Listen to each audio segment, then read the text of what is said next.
Okay, let's dive right into this explainer. Today, we're unpacking the chilling events of a late-night study session that goes horribly, horribly wrong. We'll see exactly how a completely ordinary, everyday situation twists into an absolute nightmare, and how extreme isolation collides with local legends in some truly terrifying ways. Ready?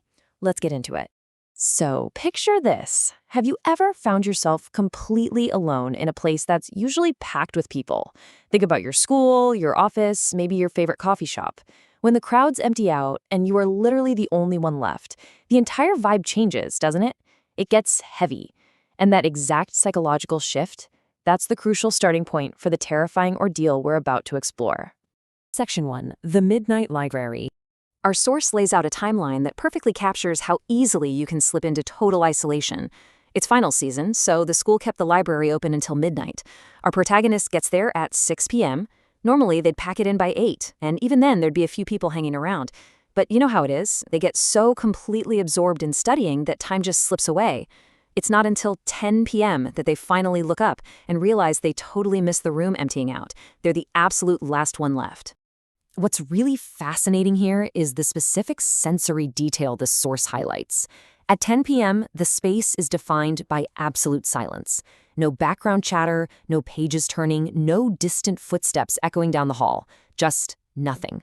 That total lack of noise creates this immediate, suffocating feeling of dread. It's the kind of quiet where you can literally hear your own heartbeat. They figure they only have about 10 minutes of work left and try to power through, but that heavy silence, it's already primed them for panic. And then, out of nowhere, that heavy silence is shattered. An incredibly specific, unnatural sound starts echoing through the empty library. Someone is limping. It's an irregular, dragging noise. Now, hearing that in a completely empty building at night, it instantly triggers a primal fight-or-flight response. The student doesn't stop to investigate. Survival instinct entirely takes over. The source describes this frantic three-step dash for the exit. First, they just desperately shove their books into their bag, completely ditching the rest of their studying. Second, they sprint out of the library and into the main long corridor. And third, they're just running down that hallway, knowing they only need to take one right turn at the very end to hit the main exit door. It's a total mad dash for freedom. But right as they get close to the exit, they stop dead. There's an unidentifiable figure blocking the path. A woman, standing perfectly still at the very end of the corridor. And as the student gets closer, the source emphasizes this overwhelming wave of discomfort. It wasn't just, being startled. It was this deep, intuitive dread in the pit of their stomach that something was incredibly wrong with the person standing between them and the door.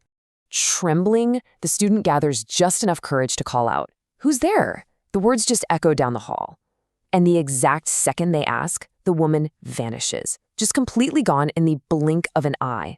The student breathes this massive sigh of relief, probably thinking their exhausted brain is just playing tricks on them, and they bolt out the front door into the night. Section 2. The Empty Street. Now, I want you to notice the stark contrast here. On a normal night, this particular street is usually bustling. People walking, cars driving by. It's generally a pretty lively area. But on that night, strangely, completely empty. You combine this eerily deserted environment with the fact that the student is physically exhausted and starving from cramming for hours, and you have someone who is left incredibly, incredibly vulnerable. Still totally shaken, the student keeps their eyes glued to the pavement, just speed walking and trying to get home quickly. But while staring at the ground, a shadow suddenly stretches out toward them from behind. It literally appears out of thin air, confirming their absolute worst fear. They are no longer alone on this desolate street. Section 3. The Encounter. Whipping their head up, they see her, the woman, the same limping figure from the school. But because she's moving incredibly slowly, the student actually catches up to her almost immediately. And that's when they're confronted with these deeply disturbing details. She's wearing these tattered, filthy clothes. Her hair is this wild, messy tangle. But the most horrific part? Her hands and feet are completely twisted and deformed. It looks like she's in absolute agony just trying to move. The visual shock is just too much. The source material notes that the protagonist stops dead in their tracks again. Their gut is absolutely screaming at them not to take another step closer. They don't have the courage to just walk past her. Instead, their brain literally goes numb. They are completely frozen in shock, unable to even make a single sound. And right in that moment of total paralysis, the twisted woman speaks. She asks what the source describes as a strange question. The really terrifying part of this whole encounter isn't just the entity itself, it's the psychological trap she sets. The protagonist is so completely paralyzed by fear that they have absolutely zero idea how to answer her.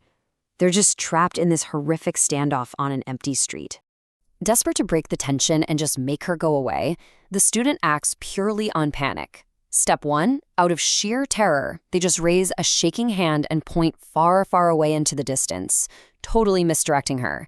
Step 2, they stand completely frozen, watching her slowly limp toward where they pointed, waiting until she vanishes into the dark. And step 3, the second she's out of sight, they run.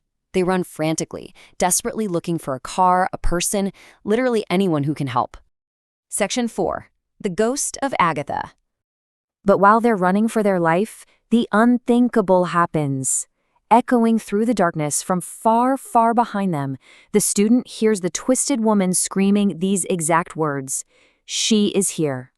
The absolute horror of that disembodied scream chasing them down the empty street, it's just too much. Immediately after hearing that terrifying proclamation, the protagonist blacks out completely, just collapsing right onto the pavement. The very next thing they remember is waking up safe in their own bed. A neighbor had actually found them passed out on the street and brought them home. But it's from this neighbor that the student learns a really chilling historical fact. The year 1998.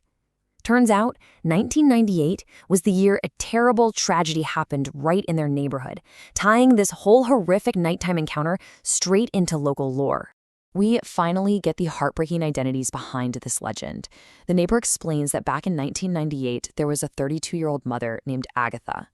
Agatha had a 10-year-old daughter who went to that very same Eden Hills school. Tragically, while the little girl was playing with friends one afternoon, she had a fatal accident.